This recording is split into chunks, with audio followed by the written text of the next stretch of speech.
Тізелерінің арасы жақсы ашық. Күйеуінің де тізесіне жақсы, нормально ашық. Мультимедиясы бар.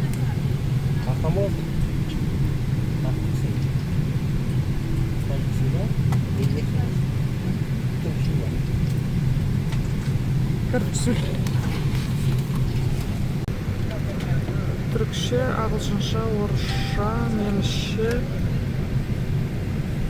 французша, испанша, португальша, қытайша, арабша.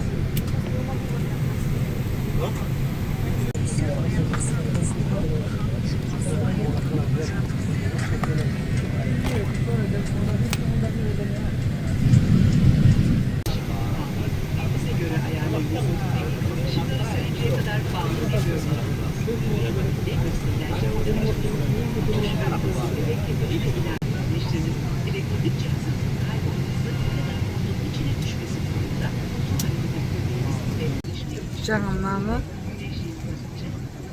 мына жерде қайқа тығарымызды білмегенбіз ғой. Сөйтіп стюардесседен мынаны қайқа тығамын деп қазақшалап сұрасам, ол мені түсінбей тағы да біреуін әкеп беріп тұр ғой. Екеу болып тұр да менде. А оны, оказывается, мына жерге тығу керек екен ғой.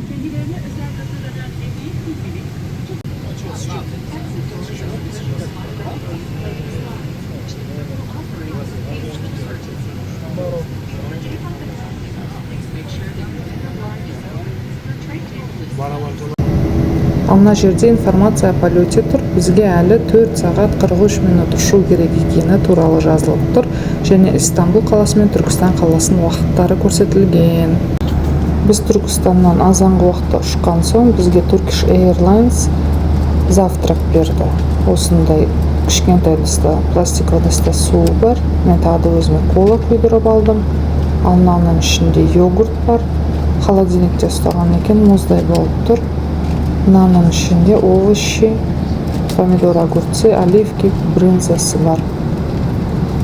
Кішкентай клубничный вареньелары бар екен. Маған тағы да қазір стюардесса ыстық нанын береді. Және де сары май.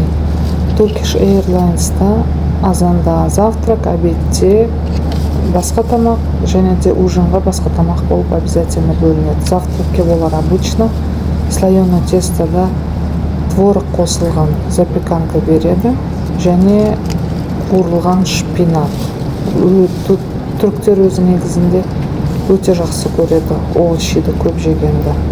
Ал Turkish Airlines'тың ложка, вилка, пышақтары, бұлардың приборларының барлығы темір болады. Бір жақсы жері.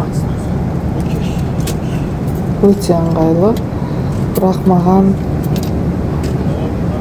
запеканкалар онша қатты ұнаған жоқ, өйткені сухой болып тұрды. Слоеный тестосы қаттылау ма?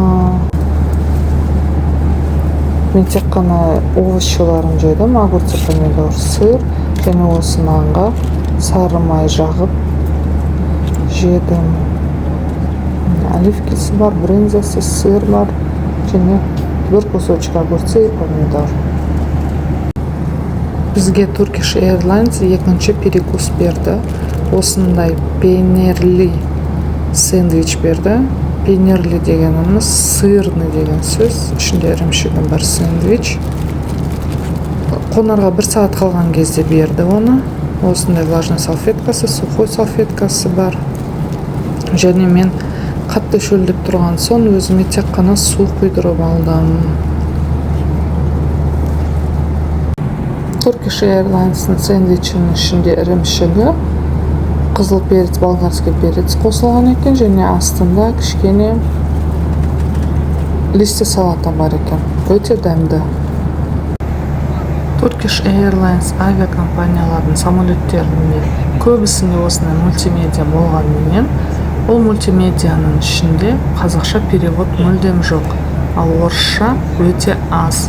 Көбінесе олар тек қана өздерінің түрік тілдерінде және де ағылшын тілдерінде көрсетеді.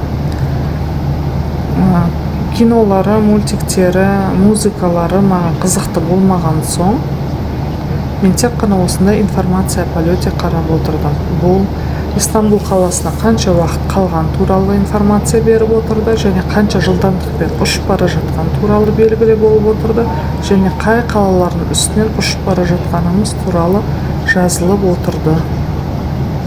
Біз Истанбул аэропортына келіп қондық. Мынау Boeing 737-900 ER деген самолеттің бизнес классы, бірақ бұл бизнес класста қарап отырғандарыңыздай мультимедиалары жоқ екен.